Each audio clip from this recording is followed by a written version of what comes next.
chicken frame. Look, still have heaps of meat.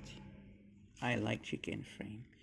There is a beautiful thing about the chicken frames and all the meat near the bones. It's so very beautiful and delicious and moist meat. And I like eating with and having the bones and it chew and all lots of marrow. Lovely, nice meat come out of it. You're gonna love it, and it's so nice and delicious.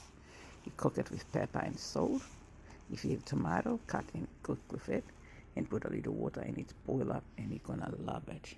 Eat it, and with a vegetable, you're gonna love and enjoy. And thank God for our meat again for the day. We have to keep glorify God for the meat that we have for the day. Thank God for another beautiful blessing. Love you people. Subscribe, shares for more video.